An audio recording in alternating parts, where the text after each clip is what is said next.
وہ زمانہ نہ جانے کہاں چلا گیا، کدھر چلے گئے وہ دن۔ آج لوگ ترستے ہیں ان دنوں کو اور یاد کرتے ہیں کہ کس طرح سے ہم اپنے ماہانہ اخراجات کو بھی پورا کرتے تھے اور بچت بھی کرتے تھے۔ آج کل ایسے زمانے میں جہاں سونا بھی مہنگا ہے، روزمرہ کی اشیاء بھی مہنگی ہیں، جہاں کھانے پینے کے اخراجات بھی بہت مہنگے ہیں، بہت زیادہ ہیں، بچوں کی شادی کا تصور کرنا بھی آج کل لوگوں کو بڑا محال لگتا ہے۔ ایک غریب آدمی جو ہے اپنی بیٹی کے کس طرح سے ہاتھ پیلے کرے گا، کس طرح سے اپنے بچوں کی شادی کرے گا۔ ہر چیز کا ریٹ جو ہے وہ دگنا تگنا 4 گنا ہو گیا۔ میں بات ٹھیک کر رہا ہوں یا غلط کر رہا ہوں؟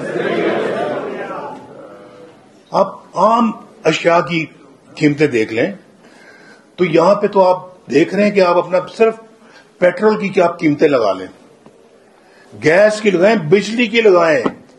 اس لیے میں نے لاہور کے جلسے میں نے 2 بجلی کے بل لوگوں کو سنے تھے یا نہیں سنے تھے کہ میرے زمانے میں الحمدللہ جو بل تقریباً، مجھے اب صحیح فگرز یاد نہیں ہے، بل میرے پاس پڑے ہوئے ہیں، اگر کسی کا 1200 روپے بل آتا تھا تو اس کا آج 15,000 روپے بل آتا ہے۔ اگر اس زمانے میں کسی کا کوئی 600 روپے بل تھا تو اس کا بل آج 10,000 روپے آتا ہے۔ یہ کیا ہو گیا ہے؟ یہ کوئی برکت اٹھ گئی ہے ہمارے معاشرے سے؟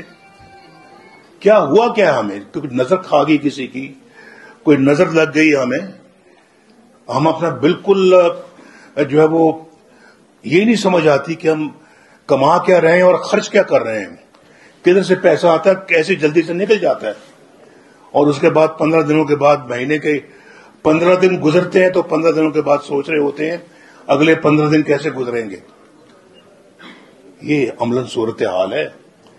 تعلیم مہنگی ہے بچوں کی، کپڑے مہنگے ہیں، ان کے جوتے مہنگے ہیں، ہر چیز مہنگی ہو گئی ہے۔ میں نے کبھی اتنی مہنگائی اتنی تیزی کے ساتھ کسی ملک میں نہیں دیکھی، اور مجھے وہ وقت یاد آتا ہے 2013 2017 کی بات کر رہا ہوں میں۔ یہ جو میں نے ابھی قیمتیں بتائی ہیں آپ کو، 2017 کی قیمتیں بتائی ہیں۔ 2017 کے بعد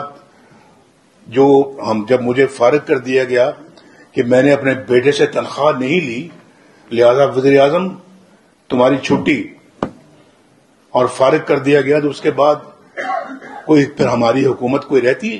کوئی ہماری حکومت نہیں تھی، وہ برائے نام تھی۔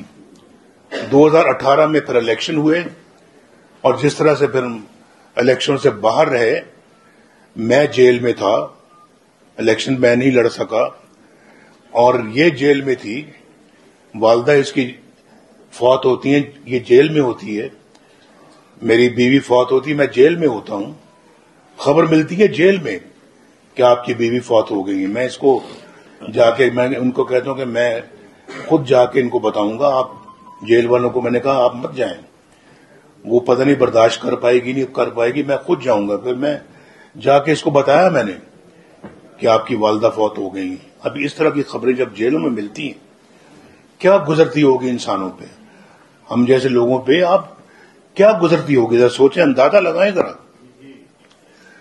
تو یہ ہم نے دکھ جھیلے ہیں، مصیبتیں برداشت کی ہیں، لیکن آج پھر اللہ کے فضل و کرم سے اپنی قوم کو یکجا کرنے کے لیے